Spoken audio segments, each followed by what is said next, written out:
So yun guys, another video ulit.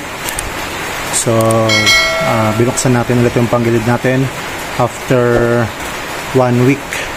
So yung nakaraan kasi, di ba, nasiraan tayo ng ating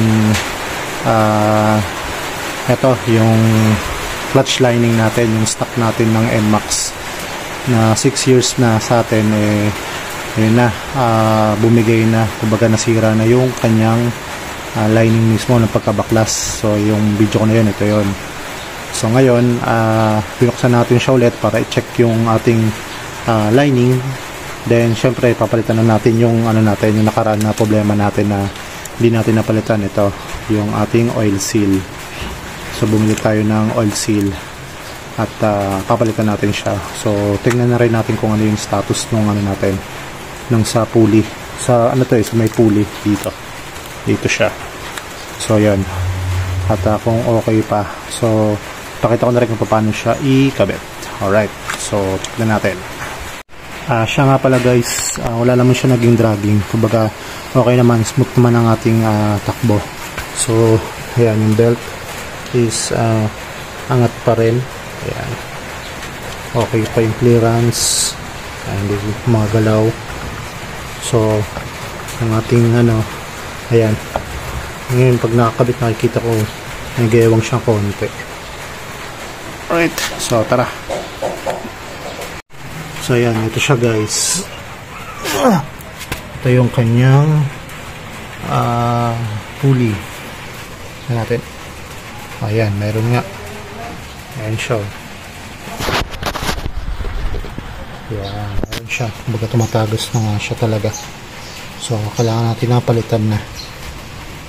Ayan. Hindi naman siya yung tawag dito. Ang tawag dyan, yung grasa. Langis talaga siya. So ayan, palitan na natin. Alright. So ayan guys, ito yung update sa belt natin.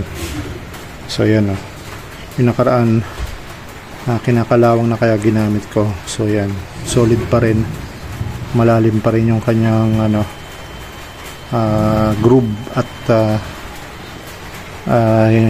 wala akong nakikitang marka ng tawag dito, pagkasunog o pagkaluto. Kasi ito yung itsura ng ating lining. Alright, ayan ganda ng kain na kain talaga siya. Solid.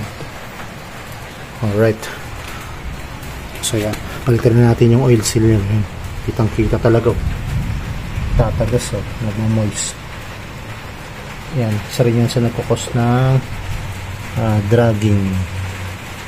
Yan, kita mo sa baba, basa.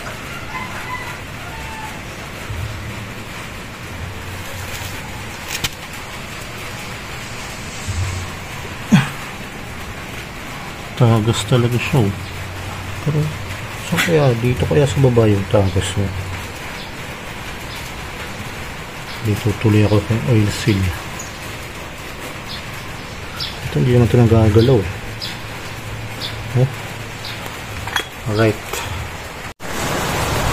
Alright, so palitan na natin yung oil seal na nandito. So gamit tayo ng flat screw. Ayan, tapos susundutin lang natin siya ng dahan-dahan. Then ingatan natin tong para hindi masugatan. So ganito lang siya.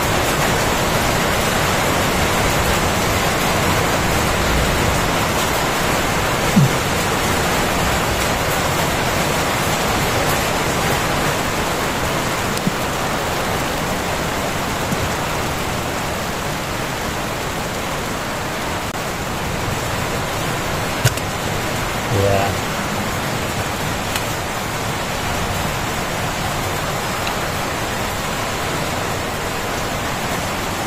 So yan, tanggalan natin.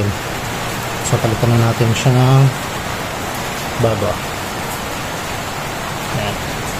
So paglagay nito, dahan-dahan lang. So lagay natin ng, kailangan nakaharap yung parang ito, may mga sulat-sulat na parang ganyan. So kasukat lang naman.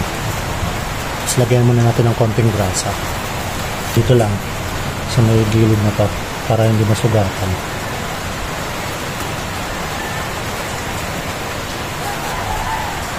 tapos yung dito.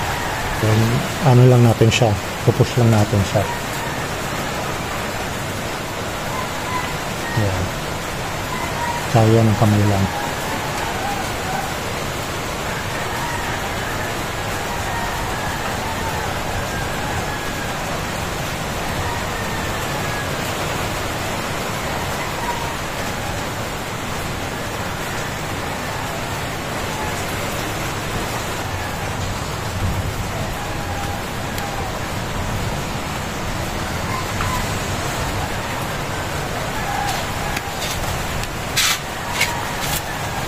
So ayun guys, tapos na.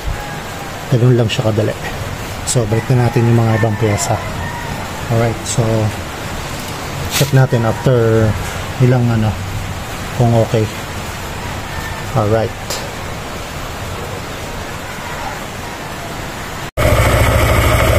So yun guys, nakabit na natin yung oil seal.